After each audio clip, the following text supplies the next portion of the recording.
নমস্কার বন্ধুরা, কাকুলি রান্নাঘরে সবাইকে স্বাগত। আজকে আমি রান্না করবো পেঁপের ডালনা। তার জন্য আমি দেখো পেঁপেগুলো কেটে নিয়েছি একদম ডুমো ডুমো করে, আর তার সঙ্গে নিয়েছি একটা আলু, আর নিয়েছি কয়েকটা কাঁচা লঙ্কা, আর নিয়েছি অল্প একটু নারকেল কোড়া, আর এই ভাজা মশলাটা করে রেখেছি, গরম মশলা ও জিরে আর ধনে। এবার আমি কড়াইতে তেল দিয়ে দেবো।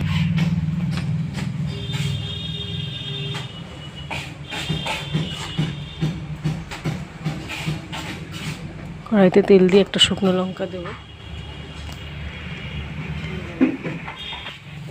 দিয়ে দেবো 5 ফোড়ন, দিয়ে দেবো নারকেল কোড়া। হালকা একটু ভাজা হলে আমি পেঁপেটা দিয়ে দেবো। নারকেলটা ভাজা হয়ে গেছে, এবার কেটে রাখা পেঁপে, আলু আর কাঁচা লঙ্কা দিয়ে দেবো একসঙ্গে, দিয়ে একটুখানি ভেজে নেব।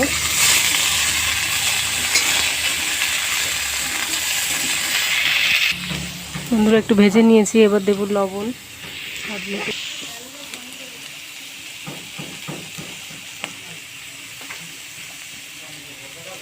দেবো একটু হলুদ, আর দেবো সামান্য চিনি।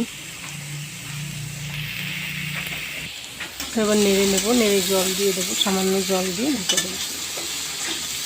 দুর্দান্ত একটি রেসিপি বন্ধুরা, একবার খেয়ে বাড়িতে বানিয়ে দেখতে পারি, দারুণ লাগবে। একদম সিম্পল, অল্প সময়ে হয়ে যাবে।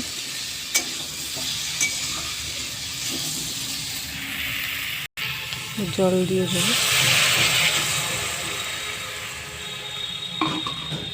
একদম অল্প জল দিতে হবে, নাহলে কিন্তু পেঁপেটা একদম গলে যাবে, তখন আর ভালো লাগবে না খেতে।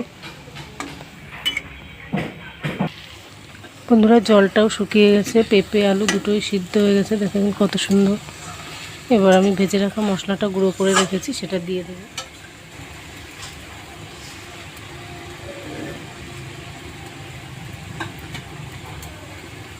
দিয়ে নেড়ে চেড়ে নামিয়ে ফেলবো। বন্ধুরা কেমন লাগলো অবশ্যই জানাবেন, সাবস্ক্রাইব করে পাশে থাকবেন। আজকের মতো টাটা।